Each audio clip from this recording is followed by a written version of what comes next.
Steve, Stacy, a big question remains: which outside company is the most qualified to oversee this massive program using taxpayer dollars to help Iowans pay for private school tuition? Well, tonight we have new information from the governor's office on how they say they'll make sure an outside company will keep your money safe. These are the new standards the governor's office has for an outside company they're looking to hire.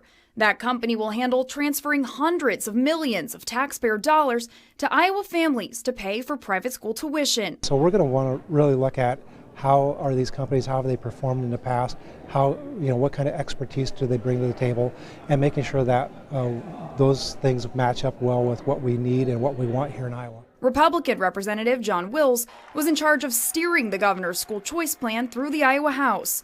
Now he says he's confident that the company hired to oversee the program will make sure taxpayer dollars are held accountable. We've got to make sure that fraud is top on the list of things that we have, that we're able to ensure that these companies are able to prevent, able to investigate, and able to have this money be spent in the right way.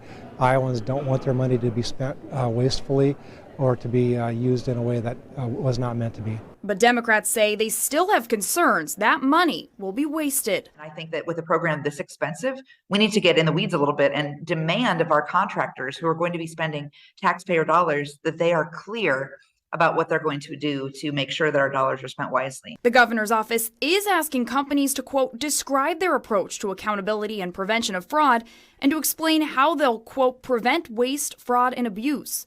But House Minority Leader Jennifer Comfort argues those questions are not specific enough to keep taxpayer money safe. If we're going to spend taxpayer dollars, I think we need to communicate clearly to this vendor and in a very strong way that accountability and avoiding fraud is really key. And just having a couple questions in there doesn't seem to me to indicate that it's that serious of a concern.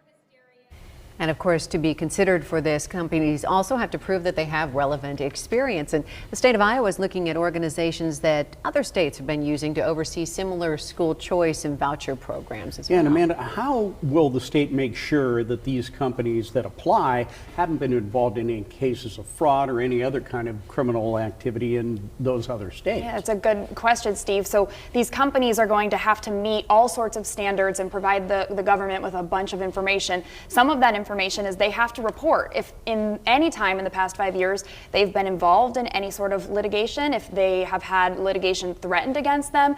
It even goes beyond that. They have to report if there have been any damages or penalties assessed, or if they've entered into any dispute resolution settlements. Basically, the goal here is to catch any sort of potential problems that have happened in the past 5 years, and it actually extends. So if there's any ongoing litigation or something pops up, they'll have to report that as well to be considered. And the government's authorized to provide to do criminal background checks on these companies as well. I have one more question. How are there any other state programs that are similar to Iowa's? There are, although Iowa has one of the most broad programs now because it applies to every Iowa family, regardless of income, regardless of zip code, regardless of if you're currently in private school or not once it's fully phased in. So there are some school choice programs out there, not a whole lot that are like Iowa's brand new law. Steve, Stacy. Amanda, thank you.